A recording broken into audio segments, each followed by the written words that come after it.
I'm Jamie O'Kane, CPA, Small Business Advanced Tax Planning and Compliance Extraordinaire, and this is the Abundant Beans Podcast, the podcast that takes my love for learning what makes people tick while digging into the good, bad, and ugly of small business ownership.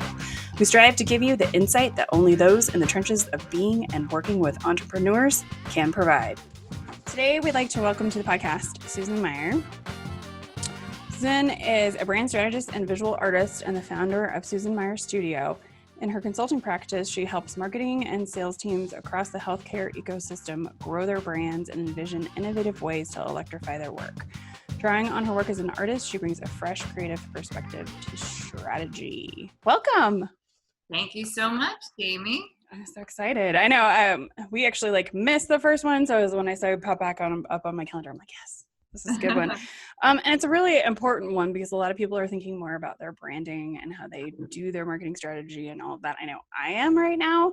We're revamping stuff and changing things because it's kind of the perfect time to be doing that. With the whole COVID-19 thing, people are home more, listen to podcasts more. So it's been interesting.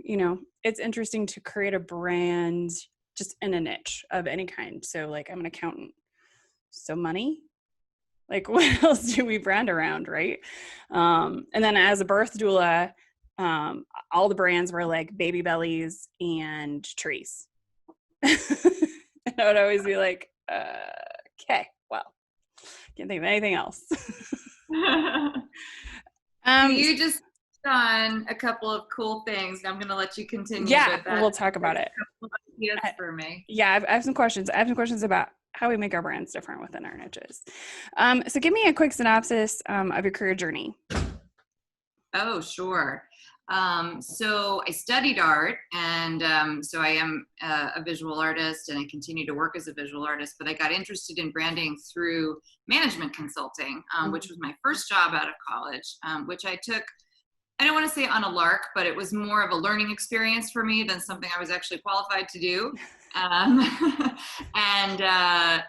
liked the notion that, which is how the companies presented themselves, that, if you like solving puzzles and kind of, unraveling complex problems, this might be good for you. And that sounded interesting to me. And indeed, that's what I still find interesting about the strategy piece of what I do. And I got an amazing education I worked for a company called the Boston Consulting Group, which is a big management consulting firm. And they had a great, level of training there that they provided. So I got a really sort of 101 in proper strategy, business strategy, corporate strategy, lots of stuff outside of branding. But I quickly was drawn into their consumer practice, and I got really interested in talking to customers and hearing about their relationships with brands, which are so personal and intimate, and really that, one definition I often throw out for what is a brand is the brand is really the relationship.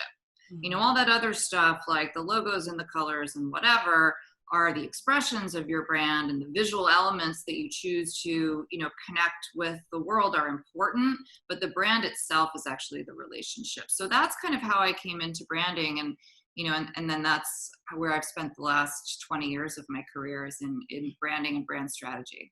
That's really interesting.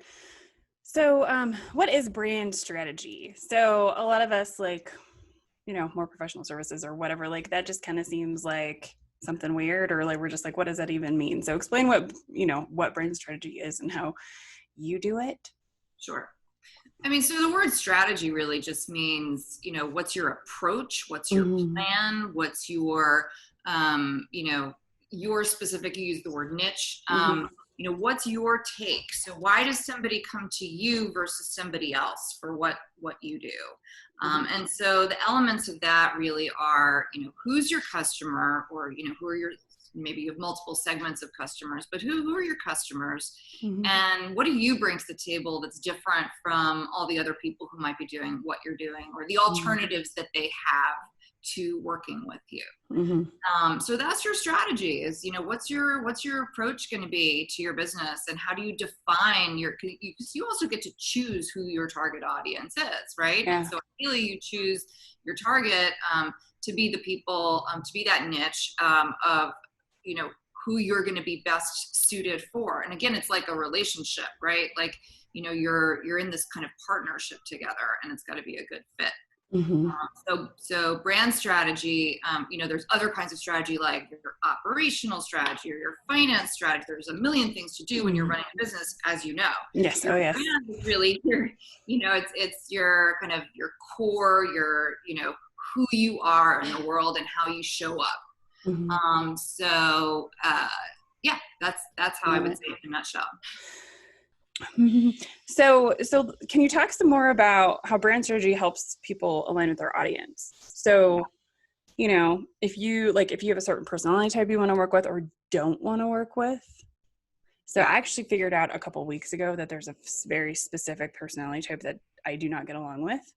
And I almost paid $8,000 for like a firm building program with this person. Yes. And I just went, oh no. Good thing I didn't, because that wasn't going to go well. Yeah, absolutely. Defining who you don't want to serve Mm-hmm. is as important as defining who you do want to serve, right? Mm-hmm. Because we all have limited bandwidth. You have limited time, energy, resources, budget.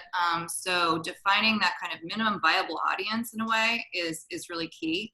In the process that I take people through, the way we do that is to think about, really who you are. And you might be you as an individual if you're running a small business, or it might be you as a branded entity. Mm-hmm. If you're, Swiffer, that right. we turn with those larger brands, we really treat them as a human player, mm-hmm. because then it is that relationship that they're having with those human customers. So thinking about what are the values that you have and that you stand for, mm-hmm. And how does that translate into kind of the pillars of the brand? Like if you were to write a manifesto, like we believe or we will always, that kind of thing. Another exercise I do is I call it the identity map.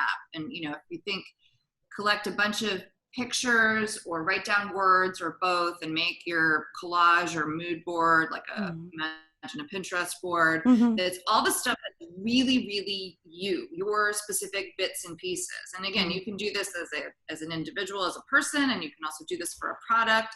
But what are the things that are kind of the essential elements of that brand? And then you very quickly have a picture of what you stand for in the world. And then you also sort of see what you don't stand for. So there might be things on there that you kind of like and care about and admire in other people, but it's not what you sort of uniquely bring. Mm-hmm. And then we translate that into brand attributes, which is a very commonly used tool in branding and brand strategy. And those attributes you can then actually test with customers. So that's the next phase is, go out and talk to your customers and listen to what they have to say.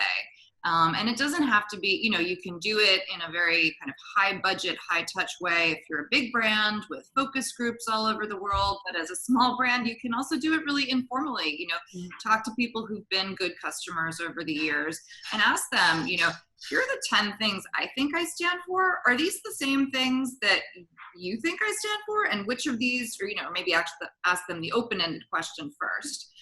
You can ask them for a testimonial and sort of see what comes out of that. Mm-hmm. But then, test those 10 adjectives that you've come up with, and say, which of the, do these look like me? Mm-hmm. And which of those are actually most important to you? How did you choose to work with me, or why do you choose to work with me over and over again? Mm-hmm. And you may be surprised to find that the things that you think are important aren't the same as the things that they think are important, or maybe they see something about you that's different from how you see yourself. That's really interesting. It's an interesting way to understand, like how you help people. Yeah. Yes, exactly. Mm-hmm. Because it is different a lot of the time than what you think it is. You're Absolutely. Like, oh, I give them this really awesome product. And they're like, no, you just give it to me straight. And I appreciate that. That's a really good example. And I think over and over again, I've seen clients learn so much from talking to and there's always something that they didn't know when they come back and like, oh, we thought we were selling them this, but actually the reason they work with us is this. And it's often something like, like a personal dimension, like, we like that you're really fast and responsive, and you know what, everybody has a good product, but you guys give better service, or things like that. So that can be really helpful then in thinking about how you do your messaging, because that's of course the activation piece of branding. And that's the stuff that people typically think about branding is like the design. What does your website look like? What does your logo look like? What is your ad campaign or your social media content? Those are all the manifestations of your brand. But your brand is a thing. And I encourage people to actually make, and I just did one for myself actually, make a brand book, just whatever format you like, a PowerPoint document, you can draw it with a crayon, but like have a physical like brand Bible that you can refer back to. So when you're thinking about doing messaging around a new product or, starting up a new social media campaign, you go back and you say, is this true to my brand? Does this feel, if your brand is all about joy, does that campaign fit with that? And if not, why not? And how can I evolve it? Or maybe I'm evolving my brand. And, that's also something that I work with clients a lot, where they're refreshing their brand and moving their positioning forward. And so I think that's one other quick thing I would say. I don't encourage people to do too much competitive benchmarking, because I think it's more important to think about yourself and your customers. But it's of course always good to know the context in which you're working, and to understand, sort of how you are different from what else is out there. So that's the other piece. Yeah. And so I just kind of want to talk, so I'm just going to fit this question in there. Like, why is having a different brand so important? So like, I kind of gave those examples of like the dual logos, or like most CPA firms have green in their logos. Because money. I think that, not to be too simplistic about it, but if you're not different in some understandable, meaningful way from the other choices that your customers have, then it becomes just a simple price war. Right? Like, what else are they deciding? Maybe there's a convenience factor, like where you're located. I don't know, even that anymore so it's really just price, right? So in the doula example or the CPA example, how do people choose a CPA? I imagine a lot of it is word of mouth recommendation, but then beyond that, a friend gives you 5 recommendations, or 5 friends give you a recommendation, and how do you choose? And I'm going to have a much easier time choosing if one of them tells me, I am a really like get in there, roll up my sleeves and work with you type of person. And, you can chat with me all the time, lob me questions. And then the other person says, you know what, I'm the person who you like set it and forget it. You send me your stuff. We don't need to talk all year. I will do everything for you and take care of you soup to nuts. Now, I'm making this up because I don't know your industry, but no, I love it. There might be like 5 different ways you could approach it, right? And if I know who you are and you are being genuinely who you are, which makes your life a lot easier, because you're running your business the way you want to. You're not taking on, let's say you don't want to be working side by side with those needy clients who are emailing you 25 times a week. You avoid working with them because you've made it very clear what your process is and what your positioning is in the marketplace, so they can choose with clear eyes and you can choose them. Right? It works better for everyone. I love that. A proper brand strategy, it weeds out the people you don't want and it gives you the people you do want. But I think, and I'm just speaking as a super small business owner who deals with a lot of small business owners, we don't know who we are. We don't know what we want. We don't know who we want to work with. And that's evolved for me. So I think this is about the 7th year in the CPA firm. And what we do and how we do it has changed. And it continues to change. And my poor clients are just like, whatever, but it's just like, I'm coming into my own here and either get on or get off, right? It's because this is how we do things now. So being a small business owner is hard in that, because you do feel like a lot of small business owners feel like they're stuck where they started, right? And I can really relate to that because of course, part of this is also relevant to me because I also run a business. And so I'm thinking about all the stuff that I help clients with, I also do for myself, which by the way is 100 times harder. I was gonna say, probably not a good idea. And, I've been doing this for 10 years, and I would say it's only in the last 2 years where it's much easier for me to say, this is my process. This is how we do things. This is who a good I know that this is going to work well, and that this is not.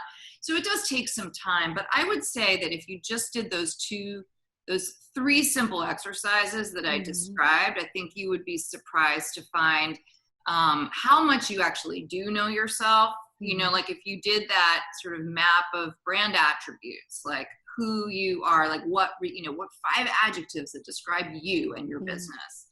And I do actually like a specific exercise where I give people a list of 100 words that are values to choose from, and you have to select down to 3, which is actually hard because they're all things that you're like, yes, I love that. Yes, honesty, integrity, achievement. I want all those things. And then you have to, select 3. If you just did those 2 exercises, of course, you know yourself well. You may not know exactly how your business runs yet, but you can put a stake in the ground around kind of what you stand for as a brand. And then if you take it to some customers or potential customers, and in the early days of the business, that can be as easy as, showing it to a friend even, right? Somebody who might work with you, who knows you pretty well. Or does this resonate? Feedback. Yeah. And then, that takes you a long way there. And then, yes, you update it and refresh it as time goes on. I did this program where you had to email like 10 friends and 10 business associates and ask them like, what is it that I like give to you as a business, like into your business or whatever. And then also friends. And it's very interesting how they align. Right. Like, and I had to go do the workshop and then I could read them. Yeah. So like I did the Enneagram and we talked all about that and we did all this whole thing. And then I got to read those and I go back to those sometimes because I'm just like, who am I again? Oh yes, that's right. This is who I am. So if you don't want to hear it straight, probably not your girl. See, and that is an amazing stake in the ground that you can build your brand around. Yeah, it's really interesting, and you just gave me some good ideas. I've got like questions in the margin. So you mostly work in the healthcare space. Why did you choose that? And how do you work with companies that are just, big and sprawling and trying to, create a cohesive brand or, I don't know if it's around a product or something like that, but kind of talk about that because the process in doing that is just fascinating to me. Yeah. And I definitely work at all levels of like, sometimes it's with a big brand, but also often it's with a small, product. So there's corporate brands, right? Like Genentech, and then there's like tiny products that you've never heard of. And those are 2 different things. And then I also work with smaller companies. They're not all big pharma. But yeah, how did I come to work in healthcare with no healthcare background is an interesting question. So when I started my business, kind of going back to like how it works as a small business owner, especially when you're first starting out, I think I specifically decided not to have a strategy or do any of the things in terms of choosing my niche or like actively having a target market for a limited period of time. But I wanted to spend the first year or 2 sort of opening myself up to all opportunities. And frankly, when you first start a business, it's a little bit like, is somebody actually going to pay me money to do something without, a company behind me? Okay, well, I want to back you up for a minute though, because your strategy of no strategy was a strategy. Yes, it was. It was. But it's the opposite of what I just said. Well, I know. Clients through, right? But it's also strategy. So, but because you were doing that intentionally, right? Yes. Yes. Right. I always tell people no decision is still a decision. It is so true. So true. And so I think that, no strategy served me really well because I ended up having clients from industries I had never worked in before, like technology and healthcare come to me, which I would never have thought to target. And I had worked exclusively in consumer packaged goods before that. And so while I continued, and I still do some work in food from time to time because there's a bit of an overlap with health that sort of makes sense, and I like food.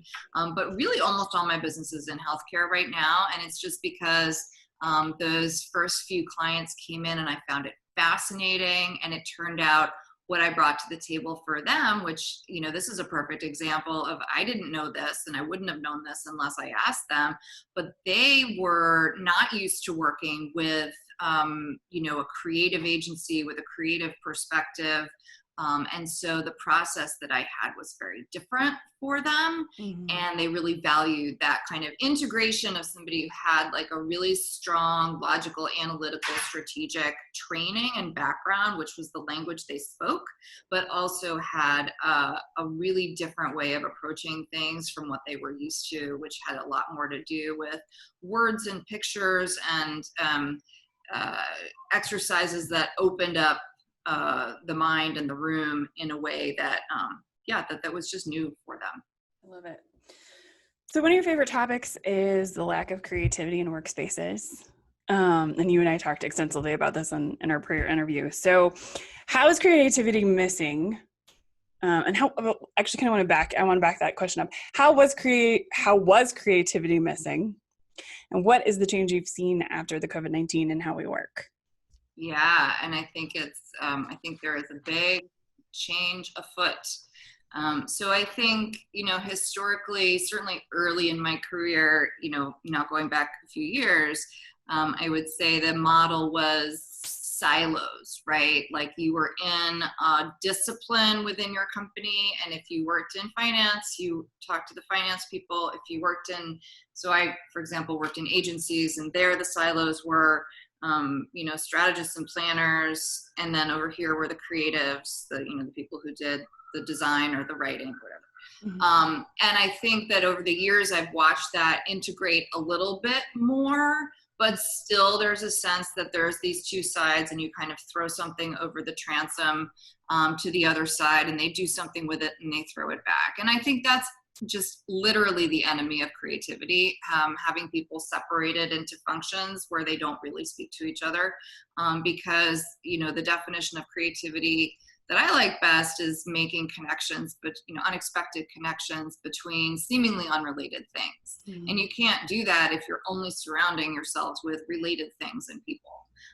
So I think that, as companies have evolved in their shape and structure, and now I think that removing the physical walls of the company just explodes that wide open, mm-hmm. So that you do have people interacting who have completely unrelated backgrounds and unrelated experiences. And that's where you're going to get real creative action. Right. Because if you had, so my husband does product design, right? He's an engineer. He now does product improvement, but he would do product design and then it would go to the ID guys, right? Or the ID people. Yep. Usually guys. And then it would come back and he'd be like, well, that's dumb. And then he'd have to go send it back. And they'd be like, but why? And then they because they don't understand, because they have different goals. Yes. Right. Or different things they're supposed to meet. His old place was a disaster to start with, but it's just like, why aren't you guys coming up with the needs to happen together? Yeah. He's like, oh, I'm like, walk over there. Right. So I think, and, some of the changes he's seen, he works for a different company now, but still their group has all of the elements, they have the sales guys to the improvement guys to the chemists are all in the same group. So they all work together on their product. Yeah. So if they're doing an improvement, the sales guy can say, yeah, that works. Or the chemist is like, that's not going to fly or whatever. So it cuts down on iteration. Right. Definitely. And I was going to say that when I work with clients on branding projects, positioning also, but especially innovation, those are the two big buckets of what I do, especially when it's about kind of where do we go next and what new things could we do. Mm-hmm. That's always, I think, a key success factor. You have to first of all, I like to do it as a workshop, and it doesn't matter whether it's in person or on Zoom, but you got to get people together in the same room. Mm-hmm. Virtual or otherwise, to talk together and to have representation from all the parts of the organization, even the ones that normally wouldn't be thought of for innovation, like technology or finance in a not in a non-technology company, Mm-hmm. the IT guys wouldn't necessarily be involved in an innovation workshop, but they need to be, because it's going to affect everyone. And by the way, they might have an amazing idea. I ran a workshop a few years ago and I didn't know the people beforehand. And the one guy who was just like wildly creative, and this was a positioning workshop, and we were doing that collaging exercise I was talking about. And some people are more comfortable with that than others. And he was so visually creative and verbally articulate, and he really just did all the heavy lifting on building that brand. And afterwards, I found out that he was a junior accountant, like totally back office, not at all in the core business, not in a creative job. And that was such a great example of why all those people need to be in a room. And also, don't define people's creativity by their job role. Yeah, it's funny. When I tell people I'm a CPA and I was birth rule, I don't do that anymore. But they're like, "Oh, that's so different." I'm like, "It's really not that different." It's informational and emotional support. That's like what I do. Oh, that's a great description. But it's like your description of what you do as an accountant, not every accountant would call it that. No. And so positioning right there. Yeah, and doulaing is like physical support, but we don't really do that with our, CPA clients. But the informational support, that happens a lot. Am I their therapist sometimes too? Sure am. People like to tell me stuff. Yeah, I have that in my line of work as well. Yeah, people like Yeah, and I've had people like, I'll literally like meet them for the first time and make coffee with them for like the first 10 minutes, and they're like telling me their like life stories, like fertility stories. Okay. They're like, "You're just a safe space." I'm like, okay. Sure. Well, finance is intimate as well. Yeah, it is. They're revealing all of their stuff to you in their finances. So sometimes I actually had somebody, I was like, "Do you guys have a budget?" She's like, "Budget's bad." I'm like, "Okay, how about money priorities? I'm not here to judge your money priorities. I don't care. But let's just figure out what the buckets are." Okay. Because your priorities are different from my priorities, and I spent a lot of money on makeup, and now I just learned to knit. So a lot of yarn lately. And did that work for her? No, she wasn't real excited about that yet, but well, I'm working on her. So where do you see the biggest lack of creativity, and how can we integrate it?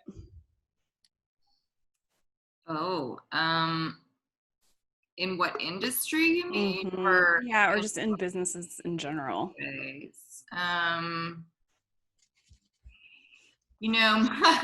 My answer used to be that a lot of businesses, and this was actually my problem and why I started my own business, had such a priority on FaceTime. And I'm laughing now because, because that answer is no longer relevant. Yeah, physical presence is more important I than think anything. that we are in a moment where I think we're hard pressed to find a corner of society that is not opening itself up to creativity. I think that the lack of creativity that I've seen in different ways over the years generally comes from like, we do it this way because this is how we've always done it. And that's the dumbest. but it's also very human, that's a comfort zone, right? Yeah. And whether that's, we don't want to innovate too much because we're scared of losing our audience, or you have to have your butt in the chair from certain time to certain time, otherwise it's not a real job, or whatever it is, you have to wear a certain thing to work. All of those kind of norms, there's a time and a place for norms, right? They bring us together as a tribe and as a group and as a community. But I think they can also be the enemy of creativity. And there's actually a creativity researcher who writes about school uniforms. There's research around school uniforms as being hindering creativity. So, I don't know how much research there is on that particular thing, but it kind of sparked this idea of, this desire for conformity and norms and regularity, and we do it that way because we've always done it that way.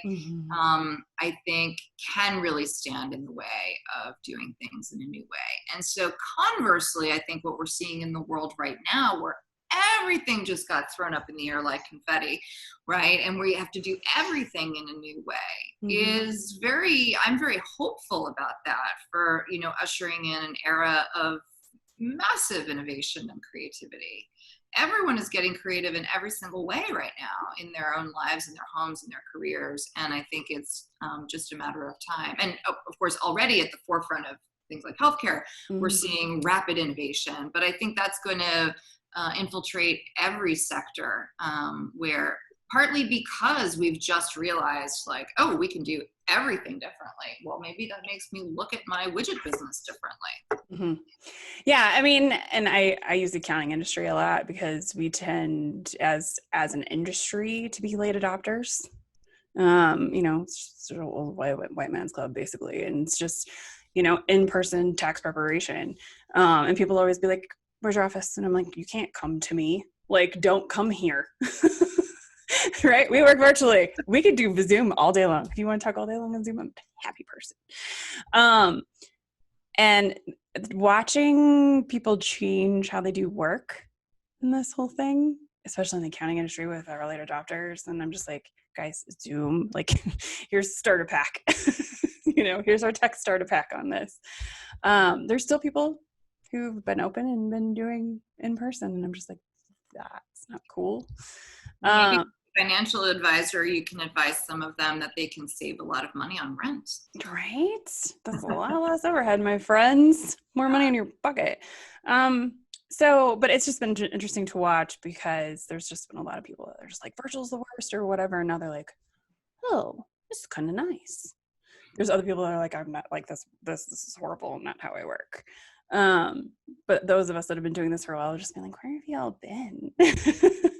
Yeah. I've been a work at home fan for a very long time. And, of course, there's the obvious issues with boundaries. And at the moment, because everyone's working at home, it makes it a little bit more difficult when I have a private home office. But I think there is a bifurcation of preference around that. Like, there's definitely two buckets. There are people who are like, I really need the physical distance to create the boundaries. So I don't think the whole world will go remote or stay remote forever. But I definitely think a major shift is underway. Yeah. And I just, somebody was saying today, they're like, yep. They're like they've been asked to go back to work or like to look, like consider if they want to go back to the actual office. And she's like, I think I'll stay here and keep those meetings that could have been emails. She's just like getting a lot more done here when I don't have to go to meeting after meeting after meeting after meeting after meeting. And my shoes are off. Yeah. And no shoes. I'm comfortable. Yeah. And when I started my own firm, it was work from like, it's been here. Like, this is my office. And that's never changing. People are like, you're getting an office? I don't know. Maybe someday. And I looked a couple times and I was just like, but then I have to get dressed and go to the office. It would help with work-life balance.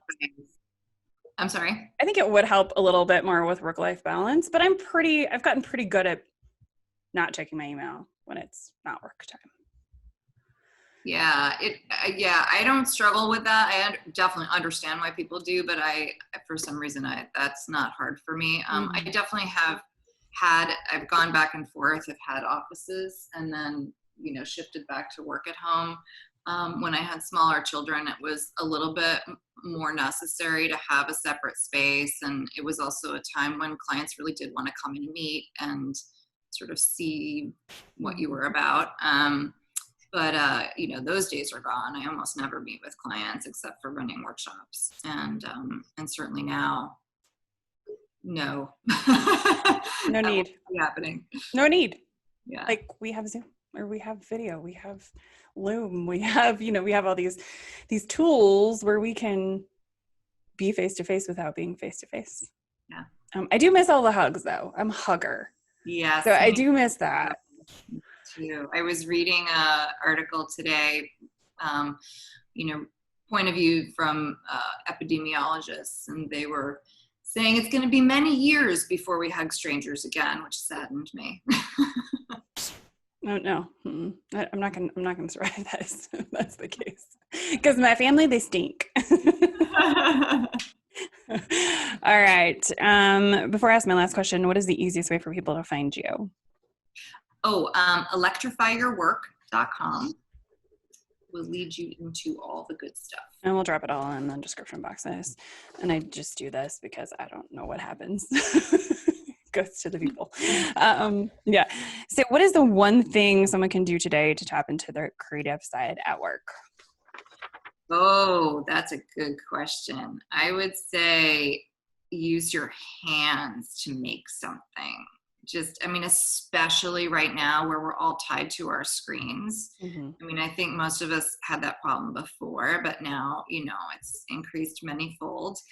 Step away from a screen, get a piece of paper or some clay or some wood, it doesn't matter, whatever you want to do, something 2-dimensional, 3-dimensional, whatever, go back to that child, lazy summer afternoon and you're bored and you go down to the basement and look through the old junk that you can make something out of, right? Yeah, color or something. You draw something, you don't have to get fancy. But I think shifting that and also doing something abstract, there's actually brain science around how it shifts the way that you look at things and make connections, because you have to be looking for something that's not immediately obvious. Mm-hmm. And so that actually increases creativity. I sometimes do that exercise with clients who are a little bit more open to that sort of thing.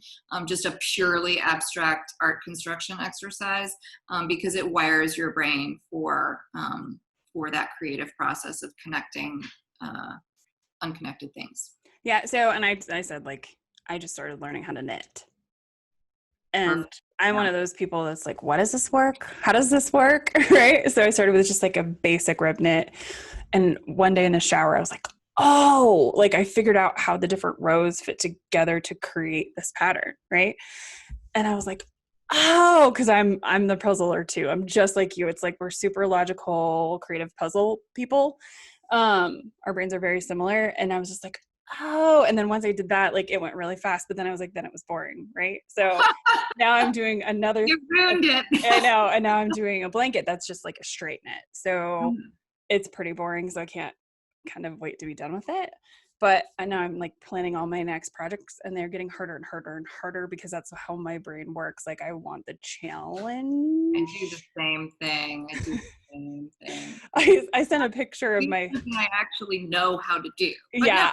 I'm going to do this thing that I don't know how to do. Yeah, I sent a picture of my first project to a good friend of mine, and she's like, how is that your first project? She's like, it's perfect. And I was like, this is what I do. I figure out how stuff works. That's and I was like, so by the end of the year, I'm going to be knitting socks. That's the plan, because socks are a little intimidating for me because they look they're just precise and tiny, and so we'll see. We'll see how it goes. I'm sure your family will be very grateful. Oh yes, my son wants all the socks. Hopefully they fit him. He grows like crazy, so I'm gonna be like, can I make them a little bigger so you can wear them for a couple months by the time I'm done with them? Awesome, Susan. Thank you so much for your time today. Great. This was really fun. Thank you for having me. Thank you so much for listening or watching. Be sure to subscribe on YouTube, iTunes, or wherever you prefer to listen.